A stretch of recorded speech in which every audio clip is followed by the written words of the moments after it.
Hi guys, it's another episode. Weird intro, but yeah, today we're interviewing Jayson Warner Smith, who played Gavin on the show. He's been in so many cool things. He's been in a movie with Paul Rudd, which I want to talk about. So I'll email him now. I'll see you guys when he's here. Hello, What's up? hello. How are you? Fine, how are you, sir? Yeah, thank you. If that's better. How's everything been for you? Just fine. Do you go by Tyler or Philip? I don't know. Yeah, Philip's my middle name. I just use it all. I just use my full name for social Well, media. It looks better. I can't say anything because I do the same, but I'm Jason, so you're Philip, right? Which one? Tyler. Tyler. Okay, Yeah, nice to meet you, Tyler. we've actually met in Atlanta in the last walk soccer they did. Oh, wow. Okay. It Good to was see you again then. good. Yeah, I was you were the first my first meet in that con, I believe. It's been a while, so it was such a good event, and I was cosplaying Henry, so Ah, let's see if I can get the photo quickly. Where's you photos? be walking around with the like your head on the stake? Was that you? I wish I did that. There was a kid I think Yeah, who done that. that's I got a photo where I stabbed you in the neck. right, right, right. Yeah, that one there. Let's see. Oh yeah. Well, there you are. How about it? That We've was a met before. it was a good con. I mean, you live in Atlanta, so it's normal for you being there. That was my first time in America and my first time Oh. even at a American event. It was just so surreal. Well, it was the last one. I'm glad you got to enjoy it. Yeah, there's the last one was the best one. I assume you've heard all the mess about that.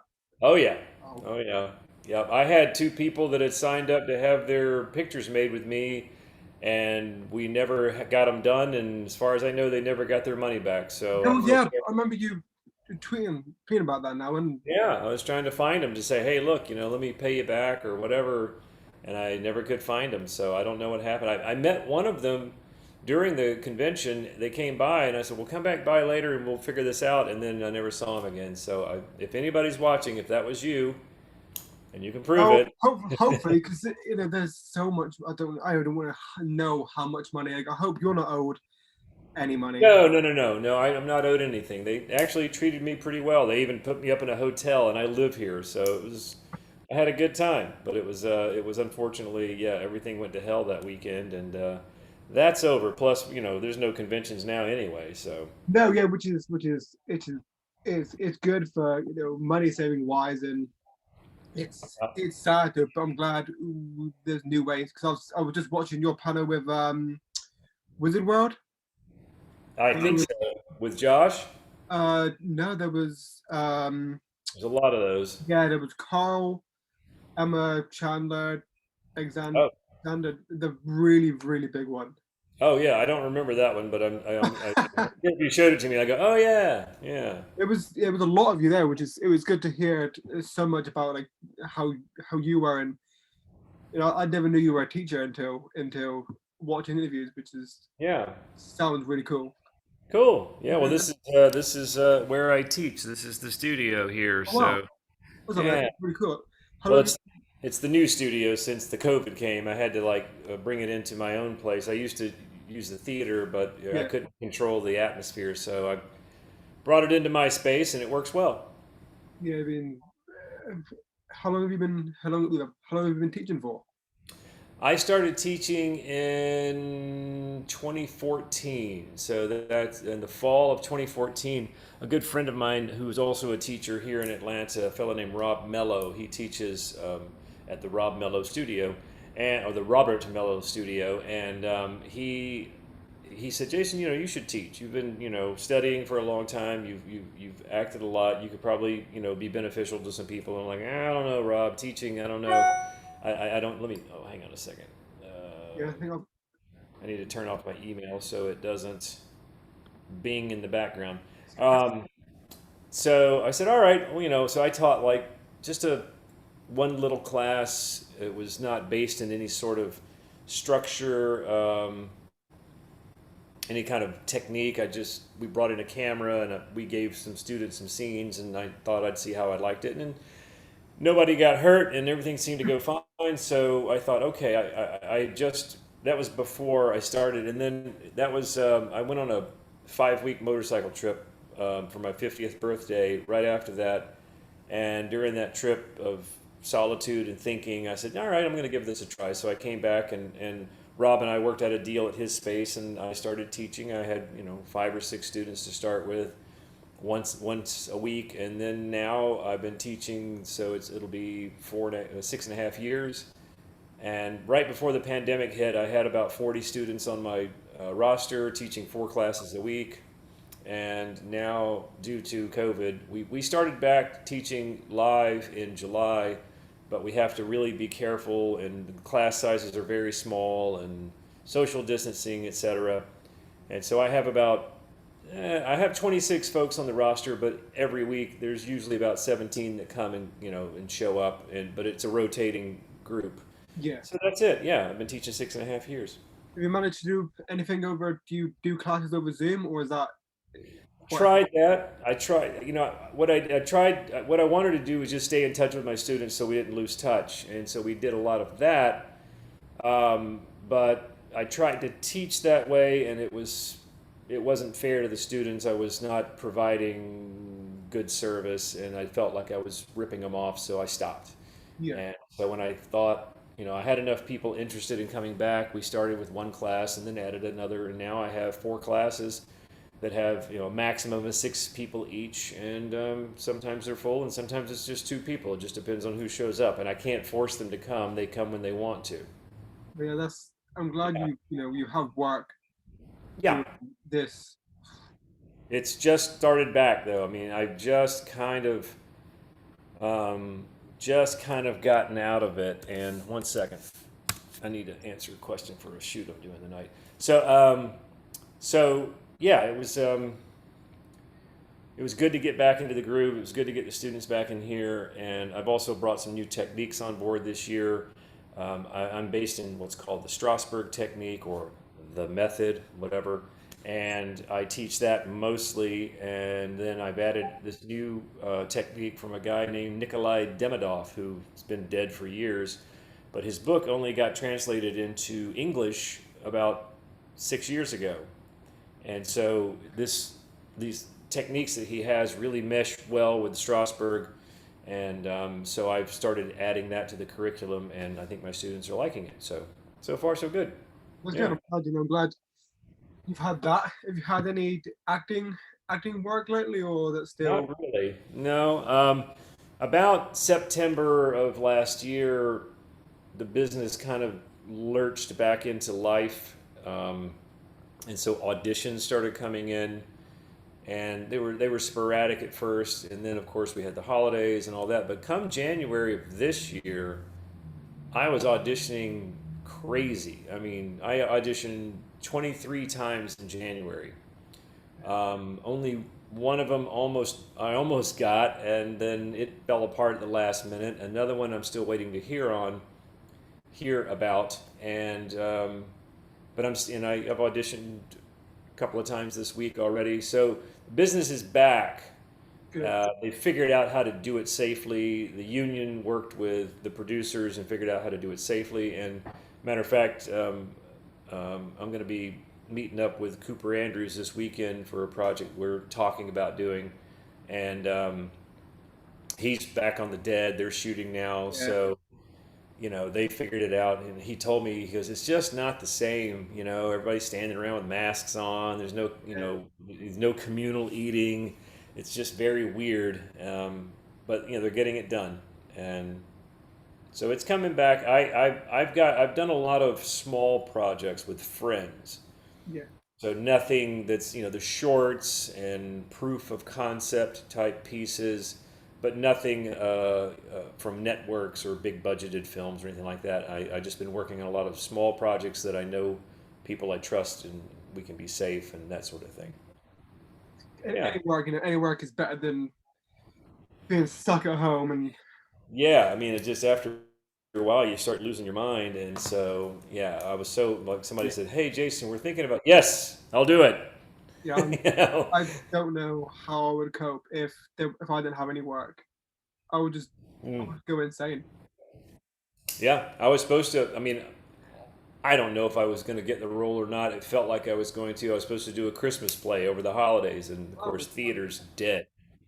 Theater's completely dead, and theater's barely hanging on by life support most of the time anyway. So I'm curious to see what's going to happen on the other side of this, and who survives and who doesn't. So we'll see. Because I enjoy acting. I enjoy it whether it's on stage or in front of the camera. I like all of it, and I've grown up doing mostly theater, and then the film and TV thing just in the last 11 years or so. So how long have you been doing theatre work then? I guess it's a lot longer. since I was 9, Oh, so but it was like it wasn't professional theater. It was kids doing plays with other yeah, kids, and our parents would come and tell us how great we were. But I enjoyed it, and I played sports as a little kid, basketball and baseball and tennis and stuff like that. But I sucked at sports. I did it, but I never enjoyed it. But at this, when I got into this theater thing, that I think my mom just threw me in on a lark. I loved it, and it's like these are my people, and I've just been doing it ever since. It's something I really thoroughly enjoy. I like some people, I don't know if they consider actors artists. I do, and I like the fact that I may not be Pablo Picasso or Elvis Costello, but I'm still an artist, even though I'm doing my thing. yeah. You do your thing. Like Yeah, each artist is themselves. That's their art, their craft, and you're an amazing actor. I love Gavin in the ah, show. Is in it was watching him grow, and I don't think he was a villain. Like I don't know if you think he was a villain, but he wasn't a villain out of like Negan's a villain because he's a villain, and I yeah, feel like he's like I think he's more scared, but that's you know you're exactly right. a common thing. Well, his cowardice turned him into a villain. Yeah, That's really what it comes down to. His wanting to save his own skin and lack of bravery turned him into a villain. What is it? They say that there is it the Washington Post in the United States that says democracy dies in darkness. So Gavin's soul died in cowardice, so to yeah, speak. So he just sold out and said, "Hey, man, these guys will take care of me. I just got to do this little bit of dirty work for them, as little as I have to, in order to not get eaten or be killed by Negan. I do a good job. Let me hang around. So yeah, it was fear and cowardice that drove him to being a bad person. That's what caused his demise. I mean, I'm sure you remember well that Ezekiel's trying to reach him at the end, like to save him and say, "Hey, man, come on, turn the corner. We'll come with." Of course, I'm like, "Yeah, let's do that," so I don't get killed later today. But unfortunately, Scott Gimple had other ideas, and so it was time for Gavin to move on, and it worked. It was, it made sense. I have no regrets about how any of that turned out because at least I didn't just disappear one day, or fall in a hole, or you yeah, know, get bit by a zombie and what happened to Gavin? I don't know. He's gone. I had this lovely final episode. Well, it wasn't my final episode, but my yeah, while living human, and the the only the only what's the word I'm looking for? It's not a regret. It's just like dang it! It was that I died in the same episode as Carl, and that was like nobody even remembers me dying because yeah. It's annoying, but it was a really good death. It wasn't just a shot in the head, right. bite. It was a different iconic death. Yeah, I mean, they let me monologue and run my mouth and be an idiot and like and deserve it, and it was like yeah, and Scott and whoever else wrote that episode, I can't remember now. I could look up the script, but yeah, they were very generous to me, and I would never have believed for a minute that that was going to be the journey I would have on that show, and also to get to work with Lenny James. If someone had asked me, "Hey, Jason, you think you'll ever work with someone like Lenny James in a one-on-one scene in a huge show?" I'm like, "That'll never happen," and it did. So I mean, I honestly, he's, if not the best, one of the best actors on that show. I And he's for all amazing. of my, most everything I did on that show was with him, Yeah, and I was very pleased, very very pleased.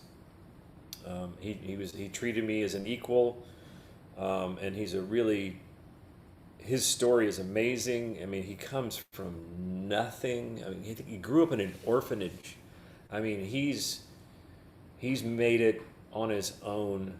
I'm sure he's had help, but I mean, he's really, it wasn't like because he had rich parents or some sort of acting royalty background or some crap like that. He proved it, did it, and deserves everything he is, received.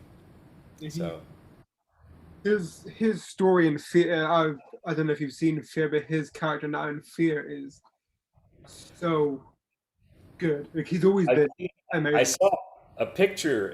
I haven't been watching the show after like season 9. I kind of quit watching. I did keep up with the original show. I wanted to see what happened to Alpha because she was just pure fucking evil. Yeah, she's the best villain they've like. That is like the worst villain ever, or the best villain, whatever you want to Yeah, call it.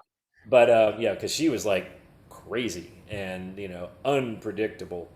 Um, so I kept up, kind of kept up with it then. But after that, I'll probably watch the end of it because I got some friends that are still in the show, and I want to see what happens with their characters. But I haven't been watching Fear. I watched the. When did the gunslinger guy come on? Season 2? uh, uh, um, John. He came in at four. Yeah, That four. I watched some of that season, and I really liked him. I've met him, and I'm forgetting his name right now. Garrett. Dillahunt, Garrett Dillahunt, really nice fellow. I met him at a con. He was extremely pleasant and generous. Um, but yeah, I saw a picture of Morgan with the beard and all that stuff now, and it's like, oh, I kind of want to watch this now. Yeah, he's badass. He's still got his staff, but it's got a axe. Oh, I see. He's gone up. He's back into killing things. Okay, all right. Definitely. Yeah, I know you. That night I met him. Yeah, last time I saw him, he was killing people. Yeah. I was watching it. I completely forgot he took a guy's guts in and out with his other. Jesus. Yeah, Yeah. that was actually a fun. While they while they were shooting that, I'm supposed to be watching it, but when they turned the camera around, that was later. They weren't doing the actual guts part anymore. They did all that. I wasn't in the room. I was actually outside rehearsing shooting the scene with Kari where I'm, talking to Ezekiel in the truck. Yeah. While we were shooting that scene, they were inside the theater, like it literally was right there, shooting the guts scene. And I didn't watch him shoot it, but when Lenny got done, he came walking past our set. I mean, he's just covered in stuff everywhere, and he just walks by. He's like, "Nothing to see here, nothing to see. Keep working." And he's just dripping with goo and blood and gore. It was disgusting. His whole costume was soaked.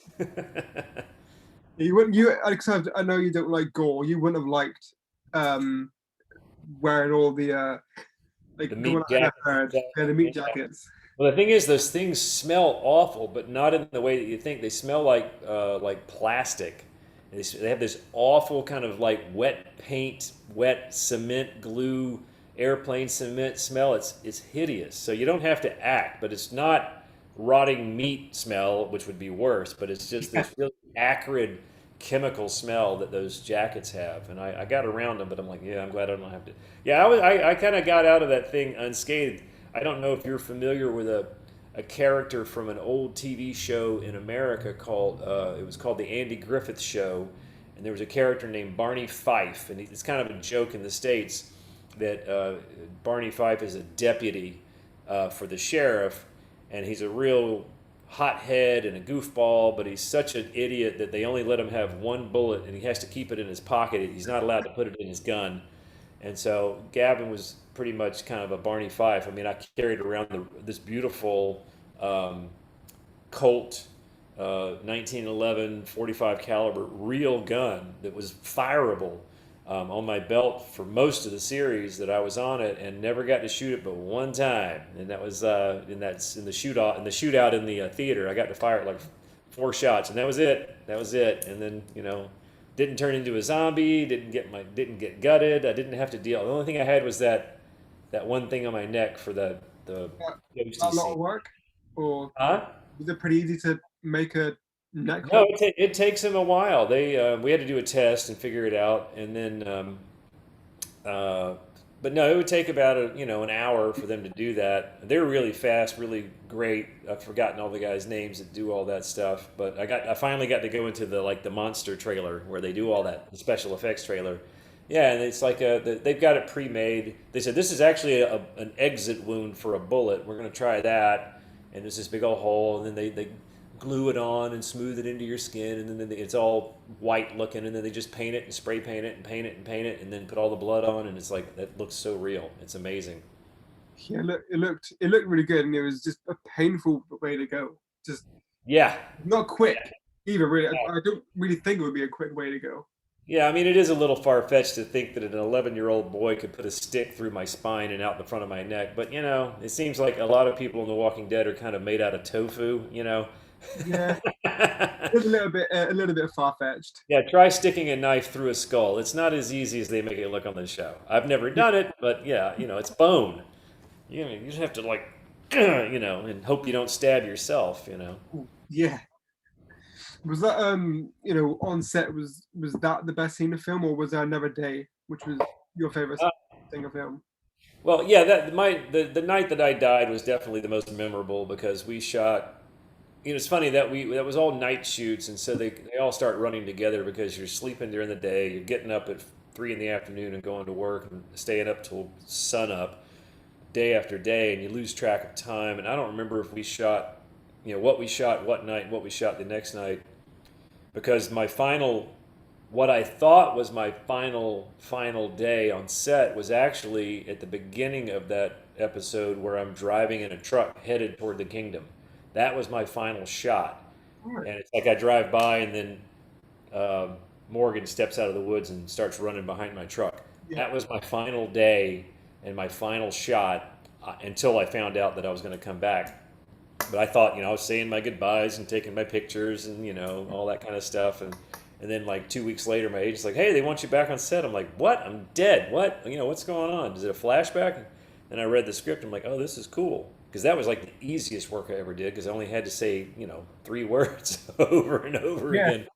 But and that went on. That was 2 different days I had to do that. But yeah, my favorite night working on the show or favorite day was when I had to die, and because I don't know how much you know about how they make the show, but they shoot it on film, on 16 millimeter film, and they typically have anywhere from 2 to 6 cameras running all at once, All right. so they can get all their coverage in one shot. So they don't have to go move and move and move. They can shoot the wide, the tight, and the other angle, and the other actors, and get everybody. And so it's almost like doing a play.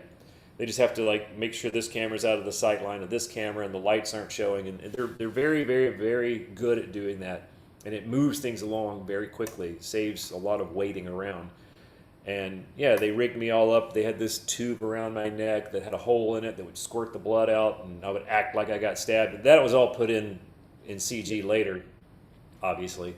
Uh, but what was interesting, it was an interesting experience in the way that I act, the techniques and things that I use. I try to just totally believe what's happening. Now you notice I have glasses on, and if I take my glasses off, everything is kind of a little bit blurry, and I don't like wearing contacts. I'll do it if I have to, but I don't enjoy it. And so I didn't have my contacts in, I didn't have my glasses on, so everything's kind of in a soft focus. and then they've got this tube around my neck, and it runs down through my shirt, and it goes over to this pump, and they've got that, and there's all these people working on me and getting everything ready for the big blood, shot, and suddenly I just, in my imagination, I was standing on a gallows and I had a rope around my neck and they were about to, like, pull the lever. And so it worked. And I was like, I'm about to die. This is the end of the earth. And I'm looking over, and the other actors were very generous. And so Melissa and Lenny and Kari are all standing off just like they were in the scene, except the camera's not pointed at them. They're just helping me. And so I'm like looking at them, and especially at Ezekiel, because I finally realized, he tried to help me, and I refused, and I've made a mistake, and now I'm going to die because I was stupid. And I'm just like looking at him, begging him to save me. And that just really helped me get in the moment. And I felt like I was about to be dropped.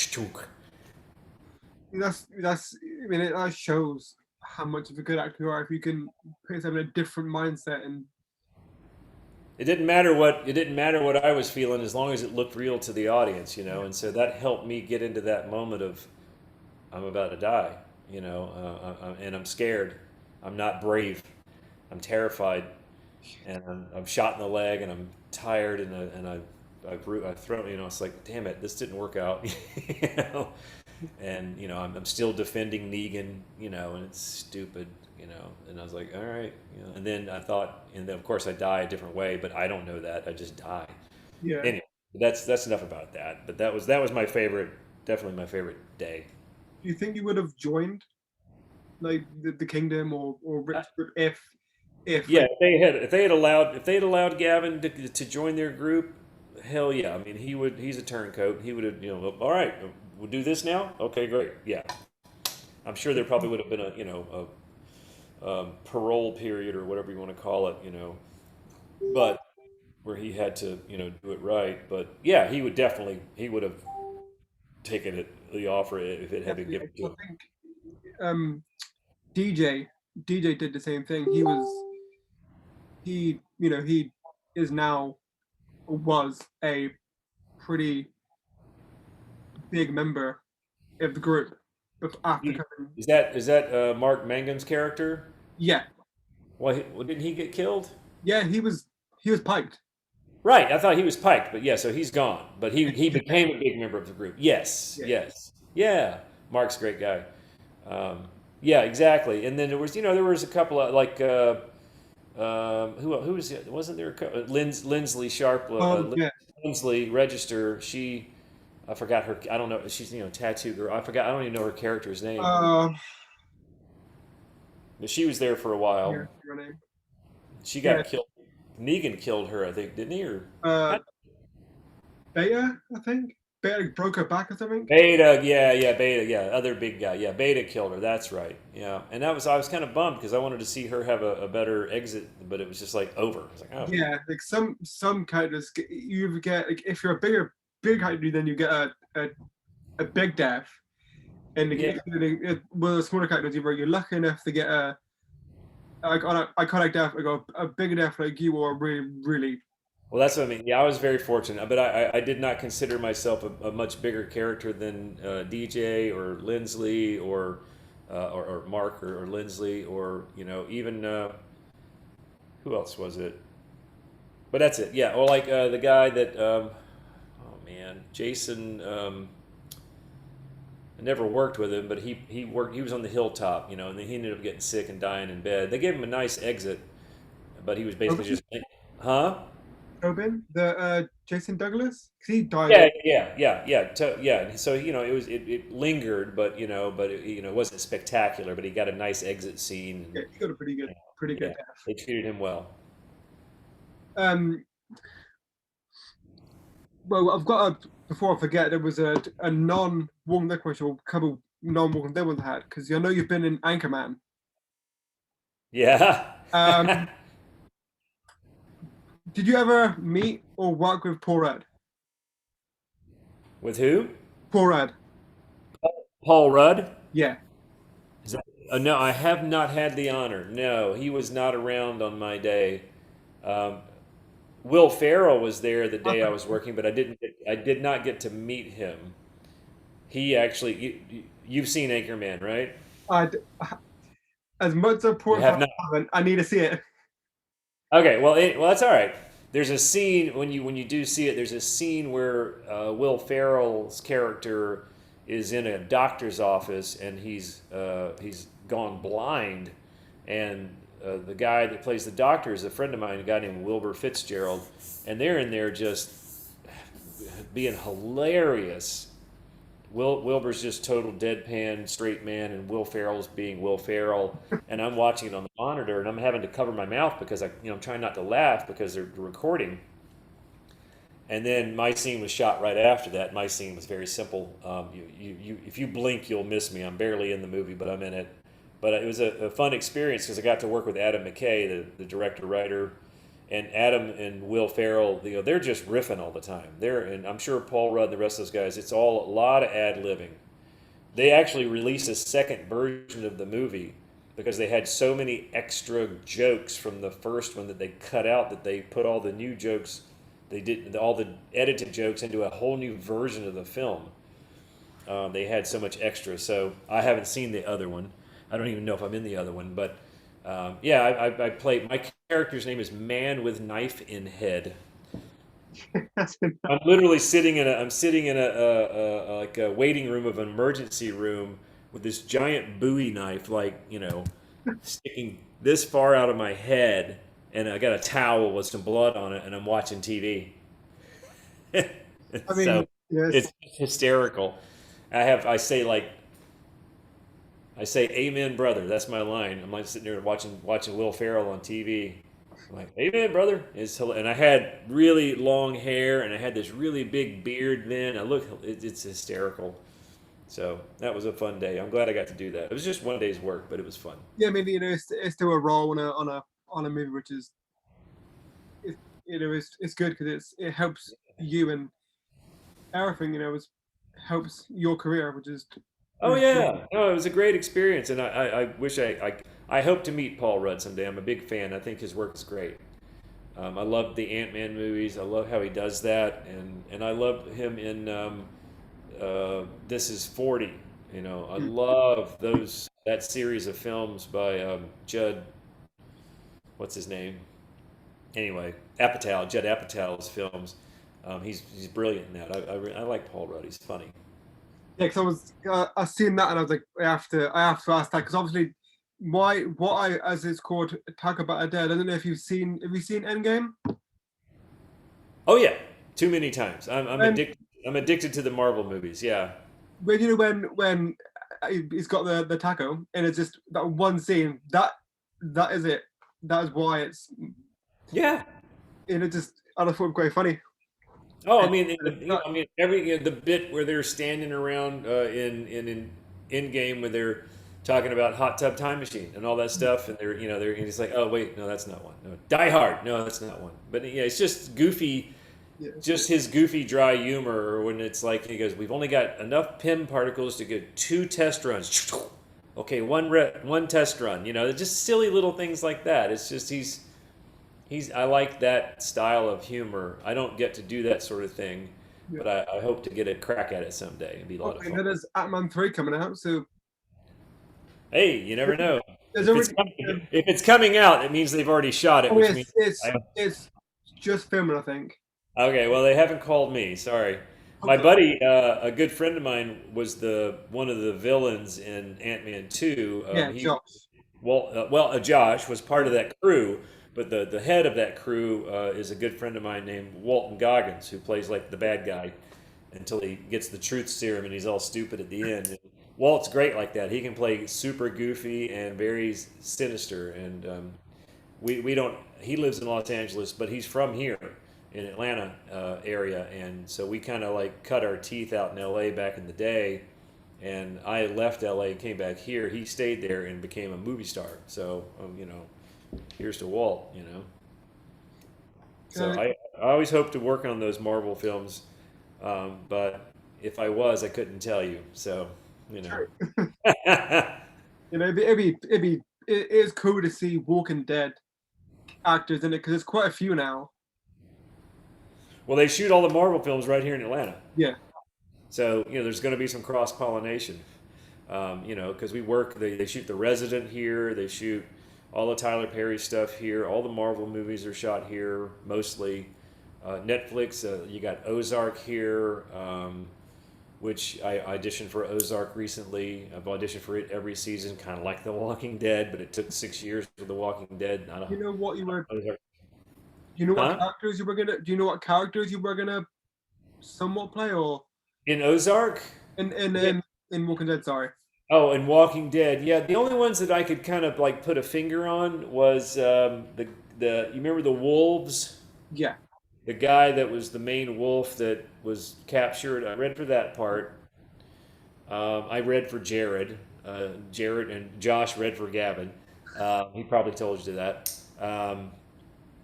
Do you remember the doctor in Slabtown? The Yeah. down. I interviewed him two Yeah, episodes ago.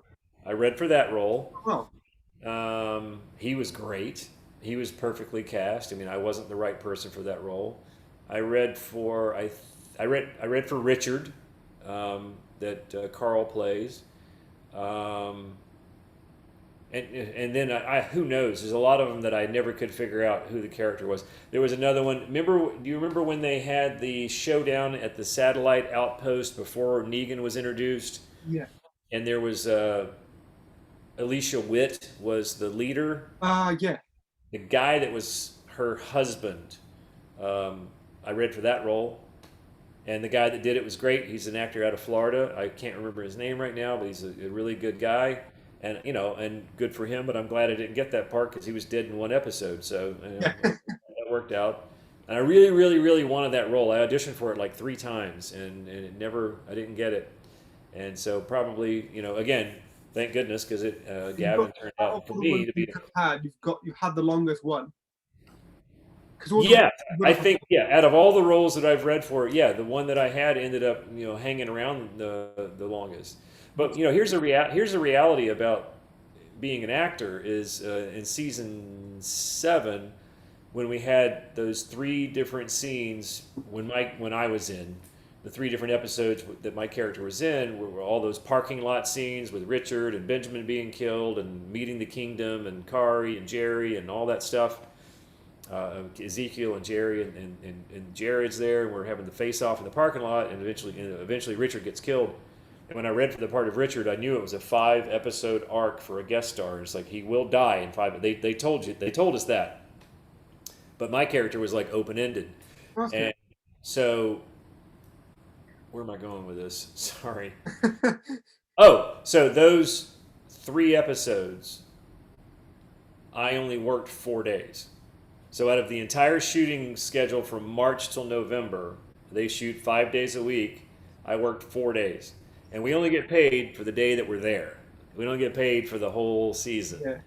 So I mean, it was a wonderful experience, and it looks like I'm a big part of the season. But honestly, I was only there 4 days, and I only met the people that were on that set. And I actually met Andy Lincoln. He was at lunch one day. They were working on something else, and we sat and talked for a while. But that was the only time I ever chatted with him in person. But then my second season, season 8, spent a lot more time on set because I was Yeah. there a whole lot more and all those night shoots and stuff. So that was a lot of fun. And then of course getting thrown back in with the Saviors and meeting all those guys, that was a completely different experience than it was working with Lenny James and Corey Payton and Cooper Andrews, and then getting to work with those and Kerry Cahill and Carlos and all those guys. It was going into Savior Land with those guys, a whole other experience. So that was fun, though. I'm glad I got to do that. Yeah, it was really good scenes to have. Like those couple episodes with you and Morgan and watching Benjamin die and watching Richard die was just. Right. I mean, Richard deserved it, but it must have been like, how was that to watch as an actor? Well, I mean, again, it wasn't a big deal watching him die because I mean we know it's all Yeah, fake. And it's like and it was a highly technical challenge. They were shooting that because you've got to get the camera underneath him. And so they had to like raise him up on a platform and put the camera down here and then have Lenny on top, doing the choking so you can get the shot on Lenny. But shooting down, of course, he's laying on the pavement. And so, so it's all smoke and mirrors, right? But what happened was that day we shot the actual death of Richard at the end of the day, and the sun had gone down and it got dark, but the sky was still, that twilight, the sky was still lit up. So when they're shooting up at Morgan, it was after sunset. But what they do is they open up the lens on the camera as wide as it would go. I remember the director of photography is looking through his little thing going, all right, boys, open them up all the way. And so it gives you a very shallow depth of focus. So they had to be really close on their focus, but it made it look like daylight. It's amazing how and then in post they can touch it up. So that was interesting. But, watching poor Carl get slammed around and, act like he's dying. It was more like after you get done, I'm like, you want some water, buddy? You okay? But it didn't affect me emotionally in any way because it's all playtime. Yeah, not as much as it did when it was my turn. Because then I'm having to feel that, so it affected me a lot more. And I really loved shooting the scene where Benjamin gets shot.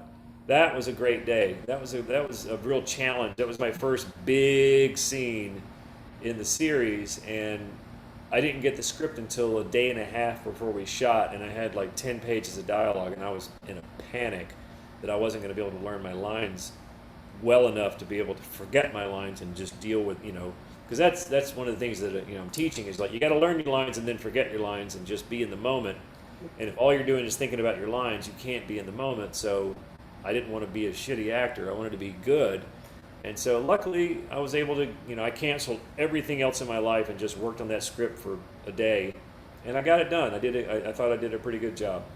I had a heavy load to carry that day, and working with Kari was great. He was very helpful. He's like, hey man, you want to run lines? You want to run the scene in between while setups? Let's work on this. He was very generous, and everything went really well. It was a really good scene for everyone involved, which is amazingly acted. And then the next day, we actually shot the next day when the cantaloupe business, and when I found out that he's dead, and that was like also like in my top 3 favorite moments because it gave me a moment to be a human. Yeah. And it's a real compliment when the camera just lingers on you and you're not talking, and it was just like the greatest honor that production company could give me, that just this long. Just sitting there on me while other people are talking and while I'm doing my thing, and I was like, all right, I did my job that day.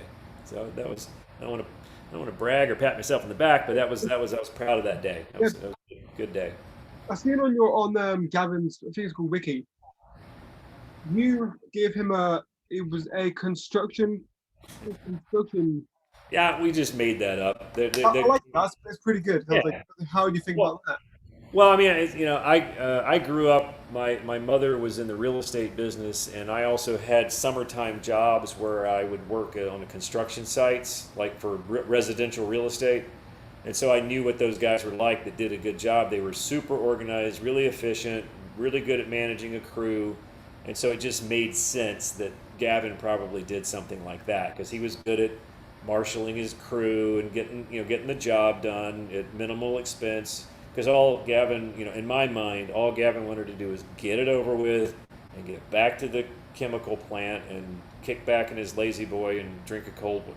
That's he just wanted to get it over with because he's lazy and he's a coward. So, yeah, and he's annoyed at everything. So, I've got like I've been I was looking up your theatre work and other work. There's like 2 that really caught my words: Blackbird and what's fucking Reflect. Okay, I'm so stupid. Rectify. I don't know why I'm reading that then. Oh, Rectify. Yeah, Blackbird is a play that I co-produced with my acting partner, a woman named Heather Rule. Heather I think she's in New York City now. And Heather was one of my students, but she's a really great actress. And I heard about the play Blackbird. I heard an interview with Jeff Daniels, and he and Michelle Williams were doing the play on Broadway. It's a two-person show. I'm not going to talk about it too much here. I don't want to give away the plot in case anybody ever sees it, but you should look it up. It's No, definitely, definitely. okay. It's a tough watch. It's a tough subject, and but Jeff Daniels and I are similar guys, and he's a little bit older than me, but not much, and I thought I'd like to do this play, and so I went to Heather and I said, you want to produce this and act in this play, and we'll get somebody to direct, and we'll raise some money, and we'll do this, and she's like, yeah. So we took a year to get that off the ground, and we produced and acted in our own play. Yeah, it's a two-person play. It's an hour and a half long, and it's super intense. And so it's definitely the highlight of my artistic career so far. Was making that happen, just bringing it to life and making it happen. And we since we were a fledgling theater company, and we never produced another play. She ended up moving to New York, and we weren't planning on doing any more. It was kind of a one-off. Yeah, We didn't get any like critical reviews or anything. None of the press came. We invited them, but they didn't come. So there were no reviews. But people that I know in the business and I trust, they said it went pretty well. So they were happy with it. So that was a great experience. where can you find it? Is it on? Well, there's actually a movie of it now. I've watched half of it and then quit watching it because I wasn't enjoying it, but I do want to go back and finish it. And it stars Rooney Mara and Ben Mendelsohn, who are two fantastic actors. Ben's one of my heroes. He's great. Um, I mean, he's really killing it, and came from Australia. He was big in Australia, but then he came to the States and England, and just he's crushing it now because he deserves it. He's great, and I got to work with him once in a small part that I had in a movie that he was in called Mississippi Grind. He's an interesting cat. Um, but there is a movie. But yeah, I mean, we didn't videotape the play. It's you either had to come and see it or you didn't get to see it. Damn it. Theater. Actually, there may be a videotape somewhere, but I've never watched it. They always look terrible. The sound is bad. The lighting's not for camera. It's just a Yeah, bad way of looking at theater. Um, but Rectify though, that was one of the luckiest and most fortunate things for me ever because that show, while it did not win a lot of awards or get any nominations, mainly because no one was seeing it, um, is probably the best writing for a show that I've ever been on. Not probably, it is the best writing for a show I've ever been on. And it was created by Ray McKinnon, and you can look him up, but Ray McKinnon is an amazing actor, writer, producer, director. He's won an Academy Award for a short film he made here in Georgia. He's from Georgia, and he's all about authenticity when portraying southeastern United States people. yeah, In other words, it's got to be right. It's got to be like these people are. They got to sound like these people are. And so most of the people that he hired for that show are from here, from this part of the world. And even though a lot of us are actors, I mean, we're all actors, and we've kind of learned how to get rid of our accents, we can still put them on when we need to. We can still sound like we're from the South, and it sounds correct because we're from here. yeah. But that show, it's on Netflix right now in the States. I don't know if it's on Netflix over there, but it's about to be pulled from Netflix here in the States, unfortunately. But it started out on Sundance, and so nobody watched it because nobody, even people had cable, had Sundance, and didn't even know they had Sundance. So yeah, it was this close to being on AMC, Yeah. and if that show had been on AMC, everything would have been different. It probably would have been nominated and won Emmys every year and SAG Awards and Golden Globes because the cast was outstanding. The writing was phenomenal. The cinematography, the sound, the music. I mean, it was just it isn't a funny show. It's not an exciting show. It is a drama about people. Yeah, I was watching a couple clips, and looked really good. I hope you get to see it someday. I'm very proud of being a small part of that incredible project. And I became really good friends with Aiden Young, who's the lead on it. And even though we don't talk much anymore, we're still, we're good friends. And he's just a quiet guy. It's not like he wants to call up and chat. He's just he's a true artist. He paints and takes pictures and all kinds of crazy stuff. He's an ingenious fellow. But yeah, that was a great experience. Thanks for bringing that up. Yeah, I was looking up. I managed to find the reels, and there was. I think you worked with Chadwick Boseman and Yeah, you and Tom Cruise. Yeah, Tom Cruise. yeah. You've been able to work with so many, or been around so many amazing actors. I've been very fortunate to work with some really crazy, amazing actors. Yeah, I really have been, and it's funny. Um, I made a list the other day of like, man, I've really been really lucky to have those opportunities, and yeah, I mean, I was a mess for about a day when it's like Chadwick Boseman dead. I'm like, what? What? And then of course, I found out why and what happened. I was just like, I mean, he wasn't famous when we made 42. He hadn't, become Black Panther and all that Yeah, stuff. And I remember meeting him that morning, the day of the shoot. We rode in the van from hair and makeup to the set, and he's just sitting over there. And I looked over at him. I said, "Hey, man, I'm Jason." He goes, "Chad." I said, "Are they working you hard?" He goes, "You have no idea, man." Because he's the star of the movie. And I said, "Well, it's nice to meet you. I'm sure we'll have a good day today." And we did. But I didn't think twice about it, like, because again, he was nobody then. yeah, But I said, I could tell though. I said, well, he's going to be somebody after this movie comes out, and then I had no idea how big that was going to go. Because I got to. It's funny. The same thing happened when I was working on this little movie called Footloose, the remake. There was a young man named Miles Teller that was in the movie with me, and everybody knows who Miles Teller is now. And I was watching him at the first table read we did for the movie. Ray McKinnon was in that movie, and I'm watching him, and he's not the star of the movie, but I'm like, this kid's gonna be huge. He's so got it. The camera loves him. He's effortless, and it was only his second project ever, and I was like, he's gonna steal the movie, and he did. He was the best thing in it. And then I don't know what's going to happen with him in the long run, but he's had a good run. And I got to work with him a second time on a movie called Thank You for Your Service. And the nice thing was, I came to the table read for that, walked in, and he was like, "Jason, what's up?" Just like we had seen each other 2 days ago. And so he hadn't become an asshole. He hadn't become a prima donna. He was just a regular cat, and I was so happy that was who he stayed who he was.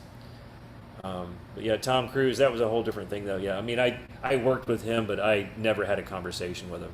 yeah. I tried, I really did, but that's just not who he is. He'll talk and you can listen, but a conversation is not something I don't think he's interested in. He's interested in shooting. If we weren't shooting or getting ready to shoot, he was like, "What are we doing? Why are we standing around? Let's go. We got a movie to make." Yeah, his energy level the days that he was not on set, it's like the energy level went, and everybody was much more relaxed. When he got there, it was like whoop, I bet, because I assume you've seen that video or audio of him shouting at the people not Yes, into the rules. I read about it. I haven't seen the video. I read about it, and Yes, I don't know if it's there's some would say it's a publicity stunt or whatever. But yeah, I mean he got mad one day when we were on set because they would rewrite the damn script every night. So my friend Mark McCullough, who was the other pilot with me that were actors, the other two pilots, Bob and Stan, were actual pilots, and they were pretending to be actors. But so we were pretending to be pilots, and we had this scene, and it was supposed to be Mark's scene, and then the next morning they showed up, and it's like, no, now it's Jason's scene. I'm like, sorry, Mark, this happened to me the other day, and you got my scene, so I guess we're even. But we just quit learning our lines because we knew they were going to rewrite them every night. And so sure enough, so they've got the rewrites, and we're doing a rehearsal, and it's the one. If you have you seen the movie? No, I need to It's watch okay. Anyway, if you do, there's a scene where it's my big scene in the movie, except I'm never on camera. You just hear my voice because the camera's on. Guess who? Tom Cruise, and he's in the bathroom, and I'm knocking on the door, going, "Dude, what's going on?" I'm scared, right? I'm good at that, and so he's inside the bathroom. I'm outside the door with the directors, the writers, the camera guy, the cinematographer. I have the script in my hand. I'm reading it off the page, and he says his line. I say my line. He says his line. I say my line, and he stops. He goes, "Please stick to the script." And I'm like, "Dude, Mark's going. That's what. Yeah, you said what it says." I'm like, "Okay, let's do it again. Okay, and action on rehearsal." My line, his line, my line. He stops, opens the door, snatches the script out of my hand. He's like, "You need to. God damn it. I told you not to write. This isn't what I wanted in the scene." And so the writer's like, "Dude, I mean, we had 3 different versions last night. I thought this is. No, no, no. It's not like. It's like." And so he just like flips my script over and starts rewriting the scene. And I'm there with him. And he's like, and then you say, "Yeah, yeah. Okay, you say that." And then and then I say da da da, and I go, "How about I say that?" He goes, "Yeah, it's good, that's good." So now Tom Cruise and I are writing the script for this scene, and it's written in his right hand. I think he's right-handed, and he's dyslexic, so it's this mess of I can barely it. read I it. think it's dyslexic. Yeah, but he's doing a good job, but his handwriting is awful. It's worse than mine. I look over at the script supervisor, and she's like, "I got you. Don't worry. I'll type it out for you." So anyway, he writes the whole thing out. We go through it a couple of times, and then he's like, "All right, there it is. What do we shoot?" And then he walks off, and they go to shoot something else, and we'll shoot this on Thursday. So I mean, we didn't even shoot it that day. But before he did all that, he got so angry that he just went off. He's like, "I got to go walk." He's like walked out onto the parking lot, and he's walking around in a circle, and the writer's talking to the director. The director's like, "I don't know, man. And he's like just pissed, very angry. But he came back and he's like, "Okay, give me this." We wrote the scene, and that was it. It was a fun experience, and I actually still have a copy. I have his handwritten script tucked away. That's pretty cool. That's I, very I, nice. I just kind of reached over and like went, "Doop," put it in my jacket. So I'm I keeping mean, that. that's a pretty cool souvenir to even like to have not have an autograph to have his own. It's his handwriting, Yeah. and yeah, yep, his sweat, his handwriting. Yeah, So if I ever want to have a souvenir, I got one. Do you keep anything from any other When show? I can, that was that movie American Made with Tom Cruise. I wanted to keep a lot of stuff, but they wouldn't have it. The sunglasses I wore were probably worth about $800. 'Cause, yeah, they had a big budget in there, and they're like, I said, "Hey, can I?" Nope. You know, damn it. They were nice, and we had cool watches and stuff like that. Ridiculous costumes. I had a pair of like vintage white and blue Nikes, and I was like, "Can I keep these?" Nope. And they have to keep all that stuff in case we have to come back and do reshoots. Yeah. They can't let it walk off. So, and I actually had a T-shirt of mine that I got approved for a band in America called the Surf Punks, and I got permission from the band, and then I got permission from the movie, and we actually shot a scene with the Surf Punks T-shirt, and then the scene got cut from the movie. So Okay. it was a bummer for the Surf Punks. They were excited about it, Yeah, but it's publicity. yeah. Hey, I've got about. I wanted to start early because I'd like to end early. I got about maybe 5, 10 more minutes. Yes, I guess. I mean, that's it's good. It's been I think it's been about an hour, so it's been Yeah. it's good because but it is mainly about the Walking Dead, but I like to talk about other things because Yeah. I've with us like I love the smaller lesser not lesser known but the smaller characters in the show because they people just think, oh yeah, they're dead, oh well. Yeah. But most of the time they're my favorite characters, like season 8, like a few of them smaller characters, but you and Eric were my main two smaller characters that I liked who died. Now, which one, Eric? Help me out. Aaron's boyfriend. Oh, yeah, yeah, yeah, yeah, yeah, yeah. Oh, he's just the coolest cat. Yeah, he's a blue man. Yeah, Yeah. I've met him once in 2018, and it was such a cool experience. And That was then a great, yeah. I'd like to have auditioned for that role, but I don't think I did. I might have, but because he and I are similar types.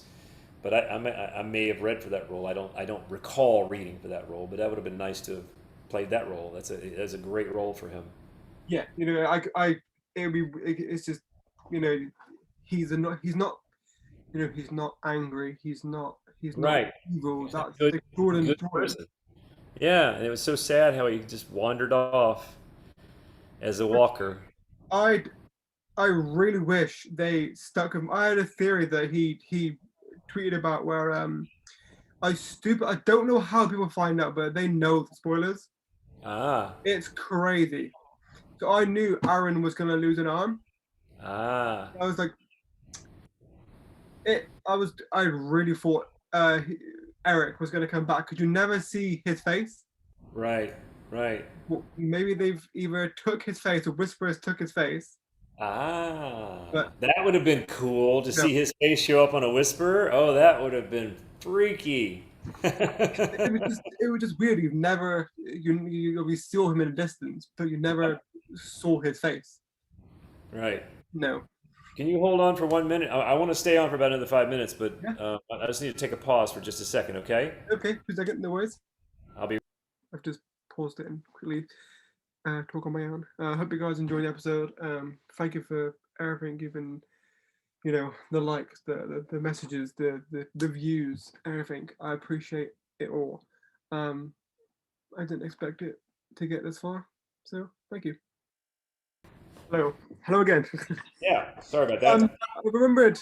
Um, I managed to get to speak to you today through Steve. I was wondering how you guys know each other. Steve. Uh, Coulter. Oh, Steve Coulter. Sorry. Yeah, the man that introduced us. Sorry. Well, Steve. Actually, I'm trying to think how when we first met. Actually, Steve's been in the Atlanta theater scene for years and film and TV as well, as have I. And we really never had worked together.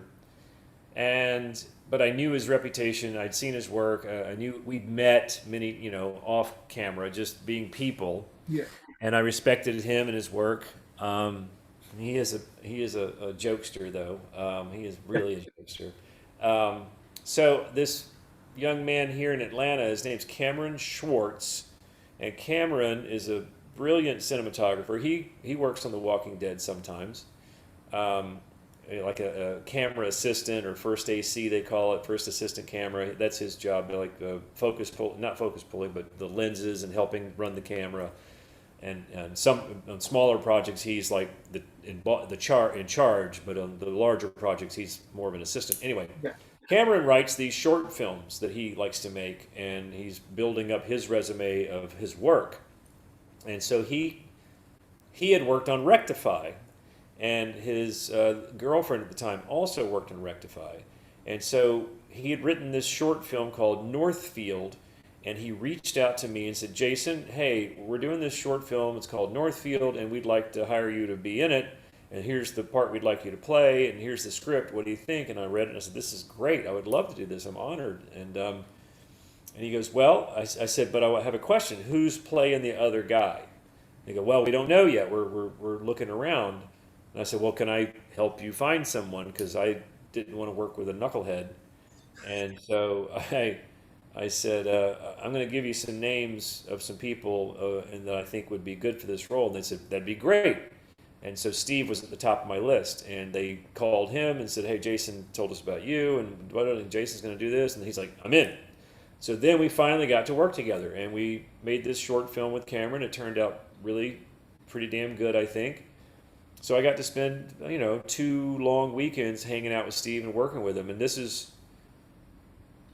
this, I don't know if this was while I was on the Dead and he was already killed off, because he got killed off right before I came on. He got killed off two two He seasons was, before, I think. yeah, he accidentally gets, his throat sliced by the katana. It's so ridiculous. But yeah, and in anger with angry drunk guy. So, um, so we did that. And then and so we became closer. And then, so Cameron made another short film, and we're in that one. And then he made another short film, and we're in that one. And we play bigger roles sometimes and little small tiny cameo roles sometimes. And we're about to do another one, actually. I just got the script yesterday. So Steve and I have kind of like become, Cameron says, well, you know how they have, who's the guy that makes who made Shaun of the Dead? And Um, what's his name? uh, Simon? uh, Stephen, Simon The two Pegg, guys. Huh? Simon Pegg, and Yeah. And his oh buddy. Yeah. So they've got their group, they call themselves the Cornetto, right? yes, So Cameron says that Steve and I are his Cornetto. So I said, because he had this new project, and he said, well, Jason, I want you to play this cop that's interrogating this kid. And I said, well, what part's Steve playing? And he goes, well, I don't think there's a part for Steve. And I said, you got to have Steve in it. Come on. He goes, all right, well, you know what? We can take your part and split it in half. I said, perfect. Just give half of mine to Steve, and that way, we got to keep this going, man, because when you get big and famous, we're going to be in all your movies. Because Cameron's like, 30. He's a young man. He may not even be 30 yet. He looks as young as you, but he's got a very young face. And anyway, um, but he's a very talented young man, and even composes his own music for his films and stuff. So um, he's got a group of guys. They call themselves the Gang, or Gang Productions, or something like that. And there's like three dudes: Alan Hu and uh, Kyler Denny and Cameron. They kind of put these things together, and they always bring in the same crew. It's the same costume folks, the same everybody. It's a lot of fun. So we got one coming up. So good luck. Hope. yeah, so I get to hang with Steve again. Yeah, I've known Steve for some of. I've known him for. I remember I used to help. I have about go on a like a Walking Dead group on social media, and I asked him to do a video with Twitter. He did it, and then we just started talking on Facebook, and we were going to meet in Atlanta when I was there, but we just couldn't because I was busy with the car, and then I Right. left to go travel.